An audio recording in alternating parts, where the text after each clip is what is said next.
लग्नानंतर होईलच प्रेम मालिकेच्या आजच्या भागामध्ये आपण पाहत आहोत. पार्थ आणि काव्या घरी आलेले असतात. घरी आल्यानंतर डायरेक्टलीच ते मानिनीला विचारायला येतात, काय झालंय, टेन्शन मध्ये दिसताय. त्यावर जीवा म्हणत असतो, आपल्या लग्नातून नंदिनीला किडनॅप करणारी व्यक्ती दुसरी तिसरी कोणीही नसून वसुहत्या आहे. ह्या गोष्टी आता ह्या दोघांना समजतात आणि त्यावरच ह्या सगळ्या गोष्टी समजल्यावर आता काव्या खूपच मोठ्या धक्क्यात गेलेली असते. तिला त्यांचं ते लग्न आठवत असतं, कशा पद्धतीने जबरदस्तीने तिला लग्न मंडपामध्ये उभं केलं होतं. त्यासोबत नंदिनीच्या चारित्र्यावर संशय घेतले होते. तिचं कॅरेक्टर इथे सगळ्यांसमोर काढण्यात आलेलं असतं. त्याचबरोबर तिच्या आईबाबांच्या संस्कारावर घेण्यात आलेला होता आणि त्यामुळेच इथे तिच्या आईवडिलांना सुद्धा चेहऱ्याला काळं फासण्याचा इथे प्रयत्न केला होता. ह्या एक ना अनेक गोष्टी इथे घडून आल्या होत्या आणि हे सगळं काव्याला आठवत होतं. ती अक्षरशः इथे डगमगलेली असते, कोसळलेली असते, कारण त्याच्यामुळे तिचं प्रेम तिच्यापासून दुरावलेलं होतं आणि त्यासोबत एकीचं नाही तर दोघींचं सुद्धा आयुष्य इथे वाटोळं झालं होतं, खराब झालं होतं. चक्कर आलेली काव्या लगेचच मानिनी आणि पार्थीला सावरतात. पार्थ लगेचच तिला पाणी प्यायला देतो. इथे मात्र काव्या म्हणत असते, खरं खरं सांगा मानिनी काकू, हे सगळं वसुहत्याने केलेलं आहे आणि हे जर का वसुहत्याने केलेलं असेल तर मात्र त्यांचं काही खरं नाहीये. त्याचबरोबर इथे ह्या सगळ्या गोष्टी अशा झालेल्या आहेत, त्यामुळे ताईचं आणि माझं आयुष्य इथे अशा पद्धतीने झालंय. काकू, तुमच्या गोष्ट लक्षात येते का? इथे माझ्या आई बाबांवर आणि तुमच्यावरती नाही ते आरोप इथे करण्यात आलेले आहेत. तुम्हाला सगळ्यांना किती काय सहन करावं लागलेलं आहे. त्यावरच मानिनी म्हणत असते, आता तर त्यांच्यावर संशय आहे आणि आता तर त्यांच्याबद्दल काही पुरावे सापडलेले नाहीयेत. पण काव्या म्हणत असते, पण हे सगळं जर असं झालेलं असेल तर त्यावरच मानिनी म्हणते, हे बघ, मला समजू शकतं तुम्ही दोघी कुठल्या परिस्थितीतून जात आहात आणि ते सुद्धा हे सगळं वसुहत्याने केलेलं जर असेल तर मग मात्र आता इथे काव्या म्हणत असते, जर ह्या सगळ्या गोष्टीच्या मागे वसुहत्या असतील तर त्यांनी आतापर्यंत कधीही न पाहिलेलं काव्याचं रूप त्या पाहतील इथून पुढे, असंच काव्या म्हणत असते. त्याचबरोबर माझी ताई कुठे आहे? माझ्या ताईचं आयुष्य या पद्धतीने झालेलं आहे, मला माझ्या ताईशी बोलायचं आहे, कुठे ताई? त्याचबरोबर इथे मानिनी म्हणत असते, तू नको काळजी करूस ताई, तुझी ताई इथे पुरावे शोधून आणण्यासाठीच गेलेली आहे आणि त्यासोबत तिला 24 तासाचा वेळ मिळालेला आहे असं मानिनी सांगते. लगेचच जीवा म्हणत असतो, आणि मला खात्री आहे की नंदिनी नक्कीच पुरावे काहीतरी शोधून आणेल. पण इकडे मानिनी काव्याला आधार देण्याचं काम करत असते, पण काव्या खूप हादरलेली असते. तेवढ्यातच आता जीवाला इथे नंदिनीचा कॉल आलेला असतो. जीवा म्हणतो, नंदिनीचा फोन आलाय. तेवढ्यात तो लगेचच फोन घेतो. लगेचच काव्या त्याच्या हातातून फोन हिसकावून घेत असते, कारण तिला तिच्या ताईशी बोलायचं असतं. ती म्हणत असते, ताई तू कुठे आहेस? ताई तू कशी आहेस? ताई काय झालंय? सगळं काही ठीक आहे ना? त्यावरच आता इथे ती म्हणत असते, हे बघ, तू काळजी करू नकोस, मी ठीक आहे. पण तुला काय झालेलं आहे? तू एवढी का पॅनिक झालीस? काय झाले? बोल तर खरं.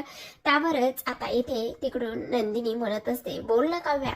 त्यावर काव्या म्हणते, ताई आम्हाला सगळं समजलंय ग. त्यावरच तू कशी आहेस? बोल ना, काय झालंय? पुरावा मिळाला का? त्यावरच नंदिनी म्हणते, हे बघ, तू काळजी करू नकोस, पुरावा मिळालेला आहे आणि मी पुरावा घेऊनच येत आहे. असं हे सगळं ऐकल्यानंतर आता सगळ्यांच्या जीवात जीव आलेला असतो. नंदिनीने सांगितलेलं असतं, काव्या तू काळजी करू नकोस, मी आहे ना, मी असेपर्यंत काही होणार नाही. त्याचसोबत असा पुरावा मिळालेला आहे की तो पुरावा बघितल्यानंतर सगळ्यांचेच डोळे उघडतील. तू काळजी करू नकोस, असंच आता इथे नंदिनी सांगत असते. नंदिनीचं हे बोलणं ऐकल्यावर काव्याला थोडंसं बरं वाटत असतं, कारण ह्या सगळ्या गोष्टी अशा पद्धतीने आता तिच्या समोर आलेल्या असतात आणि काव्या मात्र इथे खूपच जास्त हादरलेली असते. नंदिनी तिला म्हणत असते, मात्र खूप टेन्शन मध्ये असते. नंदिनी तिला म्हणते, हे बघ, मी घरी येईपर्यंत तू काहीही वेडवाकडं करणार नाहीये, समजलं? आणि मी ठीक आहे, मी येते. त्यावर जीवा म्हणतो, नंदिनी तू कुठे आहेस आता? मला सांग, मी तुला घ्यायला येतो. पण तेव्हा नंदिनी म्हणत असते, नाही मी ठीक आहे आणि मी आता पुरावा घेऊन पोहोचतच आहे. असं म्हटल्यानंतर आता सगळ्यांना थोडंसं बरं वाटलेलं असतं. तर इकडे दुसऱ्या बाजूला वसू ही विक्रमच्या खोलीमध्ये गेलेली असते आणि त्याच्याशी बोलत असते. सत्य म्हणत असते, विक्रम हे बघ, हे जे माझ्यावर आरोप झाले त्यामुळे मला खूप वाईट वाटते. विक्रम, तुला तरी असं वाटतंय का रे मी असं काही करेल म्हणून? नाही रे, मान्य मी सुरुवातीला लग्नाला विरोध केला होता, पण लग्नाला विरोध करण्यामागे बरीच काही कारणं होती विक्रम, हे तुला माहिती आहेत ना. मी का विरोध करत होते, कशामुळे करत होते. पण जेव्हा लग्न ठरलं, तुला माहिती ना, मी लग्ना दिवशी सुद्धा आले होते आणि माझी रम्या रम्या माझी असं करणार नाही रे, तुला माहिती ना. त्या दिवशी तर अक्षरशः रम्याने इथे त्या दोघांच्या साठी केक सुद्धा आणला होता, तुला आठवत आहे ना. त्यावरच विक्रमला आठवत असतं की रम्याने केक आणला होता आणि त्यावरती असं लिहिलं होतं जीवा आणि नंदिनी, त्याचबरोबर अभिनंदन सुद्धा लिहिलं होतं. आणि तुला माहिती ना, मग मी असं कसं करेल रे. आणि मी सुद्धा आले होते ना तिथे, मी सगळ्यांना माफ करून त्यांच्यासाठी त्यांच्या लग्नाला शुभेच्छा सुद्धा दिल्या होत्या, पण माझ्यावरती हे आरोप केलेले आहेत. त्यावरच विक्रम म्हणत असतात, हे बघ ताई, तू रडू नकोस प्लीज, आता असं काही होणार नाही आणि तुझी ती माफी येऊन मागेल. त्यावरच आता इथे स्वतः म्हणत असतात, माफी मागून त्याने माझ्यावर केलेले आरोप थोडी नाही इथे मिटणार आहेत. त्यावरच आता विक्रम म्हणत असतात, काळजी करू नकोस, मी आहे ना आणि तुझ्यावर कोणीही गालबोट धरणार नाही किंवा तुझ्यावरती कोणीही संशय घेणार नाही याची खात्री आहे. त्याचबरोबर आता मुद्दामूनच स्वतः रडण्याचं काम करत असते. ती म्हणत असते, पण तुला सांगू का, ह्या नंदिनीमुळे खरंच आपल्याला खूप मनस्ताप होतोय. ह्या नंदिनीमुळे आम्हाला असं वाटतंय की आपल्या घरावर नक्कीच इथे अपशकुन किंवा इथे नक्कीच दुःखाचं डोंगर इथे येणार आहे, असंच सत्य म्हणते. त्यावरच विक्रम म्हणत असतात, हे बघ वसुताई, नको काळजी करूस तू, तुला म्हटले ना, तुझ्यावरती कोणी संशय घेणार नाही. तुझ्यावरती जे आरोप केलेले आहेत ते सगळे खोडून काढण्याचं मी काम करेल, तू नको काळजी करू, असं म्हणूनच आता वसू इथे विक्रमला मिठी मारूनच रडत असते. तर आता प्रेक्षकांनो, संध्याकाळची वेळ झालेली असते. ज्या दिवे लागण्याच्या वेळेला इथे 24 तासाचा अवधी दिलेला असतो, तेव्हा इथे आता 7 वाजत आलेले असतात आणि 24 तास भरलेले असतात. तेव्हाच आता रम्या इथे नंदिनीची बॅग घेऊन आलेली असते आणि रम्या नंदिनीची बॅग घेऊन आल्यानंतर इथे अगदीच 24 तास होण्यासाठी फक्त आणि फक्त इथे 5 मिनिटच बाकी असतात. तेव्हाच रम्या इथे म्हणत असते, रम्याच्या हातामध्ये घंटा असते आणि ती जोराजोरातच घंटा वाजवत असते आणि सगळेजण घंटाच्या आवाजानेच इथे एकत्र जमा झालेले असतात. मानिनी म्हणत असते, अगं रम्या रम्या, काय करतेस, हे काय प्रकार आहे हे, आणि तू अशी घंटा का वाजवत आहेस, त्रास होतोय. त्यावरच आता रम्या म्हणत असते, तुला ह्या घंटाच्या आवाजाने त्रास होतोय, पण मला माझ्या आईवर झालेल्या आरोपामुळे खूप जास्त त्रास होतोय.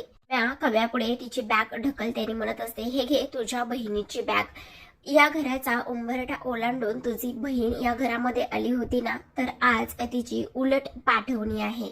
वेळ भरलेली आहे तुझ्या बहिणीची. 24 तासामध्ये पुरावे सादर करणार होती ना तुझी बहीण, कुठे आहेत पुरावे आणि कुठे आहे तुझी ती बहीण? तुझ्या आईवरती आरोप केलेत ना तिने. त्यावरच काव्या म्हणत असते, रम्या, तू आणि तुझ्या आईने माझ्या नंदिनी ताईवर खोटे आरोप केलेले आहेत आणि माझी ताई येते पुराव्यासकट.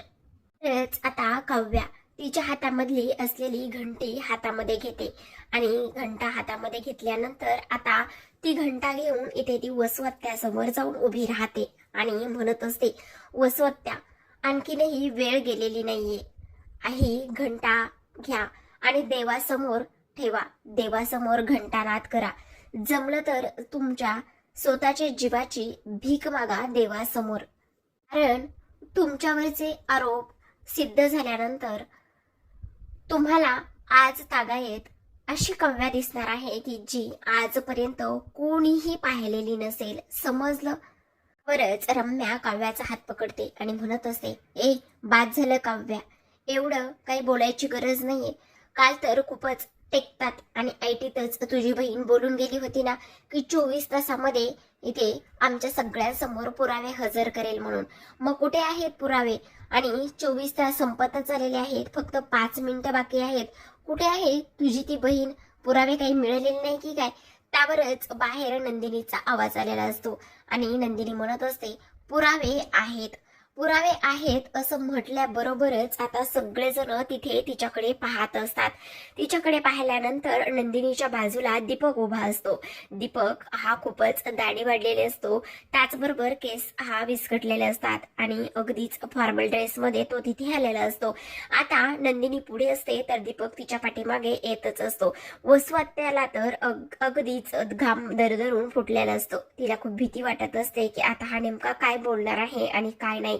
त्यावरच आता नंदिनी समोर येते आणि म्हणत असते, पुरावा आहे. हा काय? हा पुरावा आहे, अगदीच ज्वलंत पुरावा मी इथे घेऊन आलेली आहे.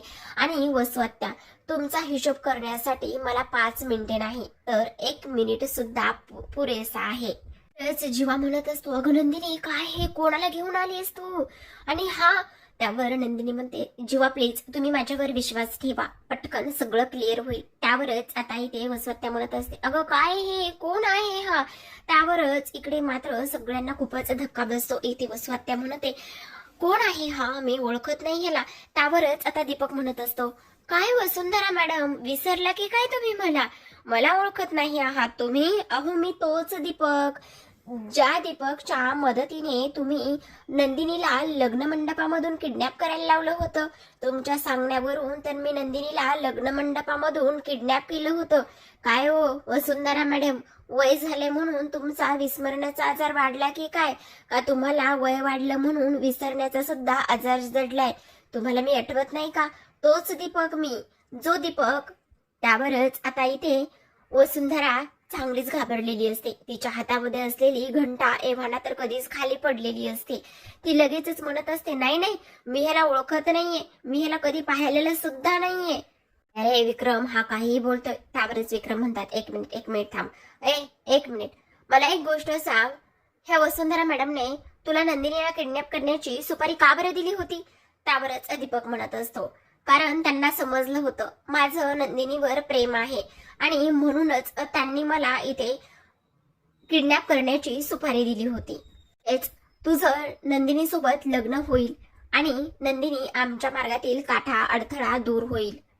हा वसुहत्या म्हणत असते, विक्रम नाही नाही, तू माझं ऐकून घे, मी असं काहीही केलेलं नाहीये. त्यावर तो म्हणत असतो, काय वसुंधरा मॅडम, काय म्हणताय तुम्ही असं केलेलं नाही. अहो तुम्हीच तर मला नंदिनीला किडनॅप करण्याची सुपारी दिली होती आणि तुम्ही म्हणताय की मी असं काहीही केलेलं नाही. असं कसं म्हणू शकता तुम्ही? हे सगळ्या गोष्टी आता इथे ती बोलत असते. त्यावरच आता वसुंधरा म्हणत असते, हे बघ विक्रम, मी असं काही नाही केलेलं, प्लीज माझं ऐकून घे. आणि तो काय म्हणतोय, तू एक गोष्ट लक्षात घेतोयस का? तो नंदिनीवर प्रेम करत होता. मग मला एक गोष्ट सांग, आता नंदिनीने त्याला ब्लॅकमेल केलं असेल आणि ब्लॅकमेल करूनच आता तिच्या बाजूने बोलण्याला तिनं भाग पाडलं असेल. हे ऐकतोय का विक्रम तू? त्यावरच आता नंदिनी म्हणत असते, दुसऱ्यांना ब्लॅकमेल करायचे, आमिष दाखवायचे, हे सगळे गुण तुमच्यामध्ये आहेत वसुहत्या, आमच्यामध्ये नाहीयेत. राहिला दीपक इथे माझ्या बाजूने बोलायचा, तर नेहमीच वाईट माणसं चांगली वागायला लागतात आणि चांगली माणसं वाईट वागायला लागतात. माणसं बदलतात त्या नेहमीच, जसं की तुमचं वागणं हल्ली बदलत चाललेलं आहे. आज दीपक माझ्या बाजूने बोलतोय कारण त्याला चांगल्याच गोष्टीची जाणीव झालेली आहे, त्याला खरेपणा कळलेला आहे, त्यामुळे तो आज माझ्या बाजूने बोलत आहे. मग आता तुम्ही सगळेजण सांगा की काय करायचं आता, याचं या वसुहत्याचं काय करायचं? तुम्ही सगळे सांगा आता, कारण वसुहत्याने एवढा मोठा गुन्हा केलेला आहे. सांगा. असाच नंदिनीचा आता सगळ्यांना प्रश्न असतो, पण वसुहत्या मात्र अगदीच इथे नंदिनीकडे खूपच रागाने पाहत असते. वसू त्यावरही तिचे बोलण्याचा प्रकार सुरूच असतो. ती म्हणत असते, नाही नाही, मी काही केलेलं नाहीये, तुम्ही ह्या मुलीवर आणि ह्या मुलावर विश्वास ठेवू नका. हा तिचा प्रियकर आहे आणि हिनेच त्याला पैसे दिले असतील, हिनेच त्याला ब्लॅकमेल केलं असेल आणि हा हिचं ऐकत नसेल कशावरून. त्यावरच आता मानिनी म्हणत असते, बोला ना आता वसुताई, आता हे सगळं खोटं बोलत आहे असंच तुम्हाला म्हणायचं आहे का? आणि त्याहूनही सगळ्यात महत्वाची गोष्ट, असं कसं होऊ शकतं की वसुताई तुम्ही एवढं सगळं केलेलं आहे, बोला ना बोला, आता काय करायचं आहे? त्यावरच आता इकडे वसुताई म्हणत असते, नाही विक्रम नाही, प्लीज तू माझ्यावर विश्वास ठेव, मी असं काहीही केलेलं नाहीये, प्लीज प्लीज माझ्यावर विश्वास ठेव. हो अगदीच बरोबर आहे. तेव्हा रम्या म्हणत असते, हो अगदीच बरोबर आहे, कारण हा तिचा प्रियकर आहे, हा तिच्यावर प्रचंड प्रेम करायचा. मग आता सुद्धा हिनंच त्याला ब्लॅकमेल केलं नसेल, आमिष दिलं नसेल कशावरून, आणि कशावरून हा तिच्या बाजूने बोलत नसेल, कारण तो प्रेम करत असतो. त्यावरच जीवा चिडतो आणि म्हणत असतो, ए रम्या काय बोलतेस तू? मोठे बोलतायत ना, आणि त्यामुळे तू असं का बोलतेस? तुझी हिंमत कशी झाली ह्या सगळ्या काही गोष्टी बोलण्याची? त्यावरच आता इकडे मात्र काव्या म्हणत असते, एक मिनिट, हे बघ रम्या, तुझी ही बोलण्याची काही गरज नाहीये. तेवढ्यातच आता दीपकचा फोन वाजतो. दीपकचा फोन वाजत असताना असतानाच तो खिशातून फोन काढतो आणि त्याच्या हातातून एक कागद खाली पडतो. तेवढ्यात तो फोन उचलणार असतो, पण रम्या तिथे धावतच जाते आणि तो कागद पडलेला त्याच्या हातातून घेण्याचा प्रयत्न करते. तेव्हा तो देत नसतो, पण तरी सुद्धा रम्या तो हा कागद हिसकावून घेतो आणि तो ती कागद वाचत असते. तर त्यामध्ये बेल ऑर्डर असं लिहिलेलं असतं, म्हणजेच इथे नंदिनीने त्याची बेल केलेली आहे, त्याला जामिनावर सोडून आणलेला आहे असं त्यावरती लिहिलेलं असतं आणि त्याचाच तो कागद असतो. रम्याला तो देत नसतो, पण रम्या म्हणत असते बघू बघू काय आहे तरी काय, आणि त्याच्यावरती स्पष्टपणे 17/9/2005 म्हणजेच आजच तिनं त्याची बेल घडून आणलेली आहे असं सुद्धा त्याच्यावरती लिहिलेलं असतं. रम्या म्हणत असते म्हणजे तू नंदिनी ह्याला बेलवरती सोडवलेला आहेस आणि बेलवरती सोडवून आणलेला आहेस ह्याला, म्हणजे हा तुझा प्रियकर आहे आणि बेलवरती सोडून आणल्यानंतर हा तुझ्या वर एवढा फिदा झालाय की तुझ्या बाजूने हा साक्ष द्यायला तयार झालेला आहे. म्हणजे हा सगळा काय झेलमेल आहे कळतंय का तुम्हा सगळ्यांना.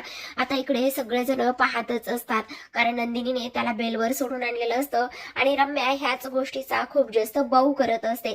कारण रम्याला असं वाटत असतं की ती सगळ्यांसमोर इथे वेगळं चित्र तिला उभं करायचं असतं. आता इथे नंदिनी म्हणत असते हो, कारण मी त्याची बेल केलेली आहे आणि बेल केल्यामुळेच तो इथे माझ्या बाजूने बोलणार होता, किंवा इथे आता नंदिनी स्वतःची बाजू पटवून देण्याचा प्रयत्न करत असते. पण रम्या मात्र तिचं प्रत्येक म्हणणं प्रत्येक गोष्ट खोडून काढण्याचा प्रयत्न करत असते, कारण तिच्याकडे आयती संधी चालून आलेली असते. ती आता विक्रम सुद्धा म्हणत असतात की तू ह्याला बेलवर सोडवलेस नंदिनी. तेव्हा नंदिनी म्हणत असते हो बाबा, मी त्याला बेलवर सोडवलंय. त्यावरच आता इकडे रम्या म्हणत असते अगं तुला काही डोक्यात पडलीस का तू, ज्या इथे दीपकला जीवा आणि पार्थने बेदम मारहाण केली होती, तुझा जीव घेतला होता म्हणून, जीव घेण्याचा प्रयत्न केला होता म्हणून, आणि त्याच दीपकला आज तू जामिनावर सोडून आणलेला आहेस. त्यावरच आता नंदिनी म्हणत असते हो हो, मी त्याला जामिनावर सोडून आणलेले आहे, पण माणसं बदलतात आणि तो बदललाय. त्याचबरोबर इथे तो माझ्या बाजूने साक्ष देण्यासाठी तयार झालाय, तो खरं बोलण्यासाठी तयार झालाय आणि म्हणूनच मी इथे त्याला सोडून आणलेला आहे असंच आता इथे नंदिनी बोलत असते. पण इकडे मात्र रम्या आता वेगळ्याच टोकाला जाऊन पोहोचलेली असते. ती म्हणत असते कारण तो म्हटला की माझी जामीन कर, मला इथून सोडव, पण त्याचा चांगुलपणा पाहून मी त्याला फक्त जामिनावर सोडलेला आहे. त्यावरच आता इथे हवं तर तुम्ही त्याला विचारा, आमच्यामध्ये कुठलीच डील झालेली नाहीये. त्यावरच रम्या म्हणत असते हो, आम्ही त्याला विचारणारच ना, पण आता आम्ही कोणी विचारणार नाहीये. माझ्या आईचे कमिशनर मित्र त्याचा चांगला समाचार ते घेतील असं म्हटल्याबरोबरच आता इकडे दीपक जो आहे तो म्हणत असतो नाही नाही, इथे पोलीस कशाला, पोलीस नको, नाही पोलीस नको प्लीज. ओ रे नंदिनी, तू जे सांगितलं होतं ते सगळं मी इथे बोललेलो आहे ना, मग आता पोलीस कशाला. हे बघ, तुझ्या म्हणण्याप्रमाणे सगळं काही झालेलं आहे ना, आणि तू जसं बोललीस, जसं मला सांगितलं तशा सगळ्या गोष्टी मी इथे बोललेलो आहे, प्लीज आता मला पोलीस वगैरे नको. आणि तेव्हा इथे सगळ्यांना खूप मोठा धक्का बसलेला असतो की हा असं काय बोलतोय. सगळेजण शॉक मध्ये गेलेले असतात. पोलीस येणार असतील ना तर मी तुझी साथ देणार नाही नंदिनी, दीपक म्हणत असतो. त्यावरच आता इथे वसवात्या म्हणत असते काय काय बोलतोस तू दीपक, विक्रम बघ हा काय बोलतोय ते बघितलंस का तू. तेच विक्रम म्हणत असतात नंदिनी हा सगळा काय प्रकार आहे. त्यावरच नंदिनी म्हणत असते बाबा मला नाही माहिती हा का बोलतोय ते, आणि असं का बोलतो ते सुद्धा नाही माहिती. त्यावरच आता रम्या त्याच्या समोर जाते आणि त्याला म्हणत असते तुला बोल, ह्या नंदिनीने तुला काय सांगितलं होतं बोलायला, सगळं खरं बोल. आता बोलतोस की नाही बोल ना. ह्या नंदिनीने तिच्या बाजूने बोलायला सांगितलं होतं ना, तिची बाजू घेऊन बोलायला सांगितलं होतं ना, आता बोलतोयस का नाही बोल असं म्हणता क्षणी आता रम्या एक सनकन दीपकच्या कानाखाली वाजवत असते. त्याच्या कानाखाली वाजवल्यावर सगळ्यांना खूपच मोठा धक्का इथे बसलेला असतो आणि दीपक तर तिच्याकडे पाहतच असतो. दीपक म्हणत असतो सांगतो, सगळं खरं सांगतो. तेव्हा रम्या म्हणते हा बोल. त्यावर तो म्हणत असतो नंदिनीने मला वसवात्याच्या विरोधामध्ये खोटी साक्ष द्यायला सांगितली होती. बापरे, हे सगळं ऐकल्यावर आता तर नंदिनीच्या पायाखालची जमीनच सरकते.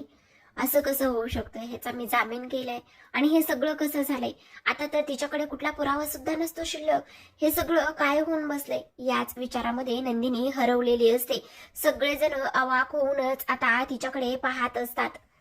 तेव्हा पुन्हा एकदा दीपक म्हणत असतो मी जर साक्ष दिली तर जामिनावर ती माझी सुटका करेल, असं डील केलं होतं तिनं माझ्यासोबत. तर आता प्रेक्षकांनो, आजच्या भागामध्ये एवढंच. उद्याचा भाग खूपच इंटरेस्टिंग आणि रंजक असला झालेला आहे. कारण विक्रम आता चिडलेले असतात आणि नंदिनी ते ढसाढसा रडत असते.